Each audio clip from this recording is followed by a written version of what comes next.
Bom, gente, sejam bem-vindos novamente. Nós vamos dar continuidade aqui à aula anterior, né? Então, agora, na última aula, eu falei para você sobre representação narrativa, né, ou em linguagem natural. E aqui eu vou falar para vocês como que a gente representa um algoritmo utilizando fluxograma convencional.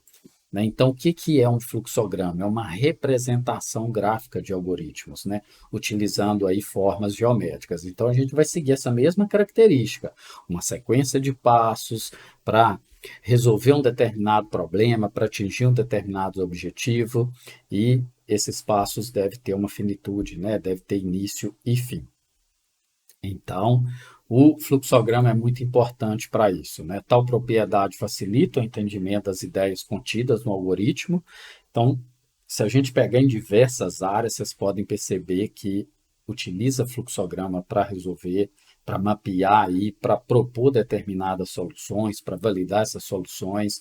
Você pega na construção civil, por exemplo, a representação gráfica ali da solução é muito utilizada em outras engenharias, em outras áreas, né, na parte de gestão, os fluxos de processo. Então, o nosso modelo mental, de uma certa forma, ele já está acostumado com isso.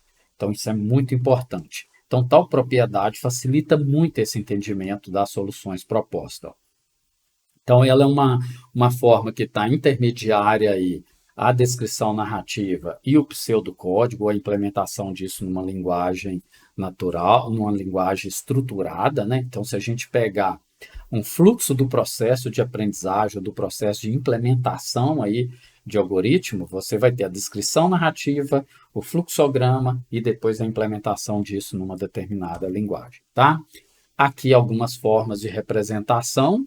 Para simplificar aqui, a gente adotou, por exemplo, uma única representação para entrada e saída, mas se vocês pegarem nas ferramentas aí, vocês vão ver que, por padrão, há também simbologias diferentes, padronizadas dentro desse sentido. Aqui dentro da nossa disciplina, né, para facilitar o entendimento de vocês, eu coloquei como uma única representação a entrada e saída de dados.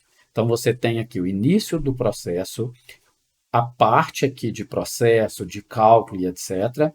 Né? Todo algoritmo ele vai ter o quê? Ele vai ter entrada, processamento e saída. Então, você vai ter que ter o início do processo, a entrada, o processamento, a saída e aqui os conectores. Né? Aqui no caso de decisão, quando você tem, por exemplo, condições que te levam a caminhos diferentes, né? Tem conector de página, conector na mesma página e conector em páginas diferentes quando você tem fluxogramas maiores, tá?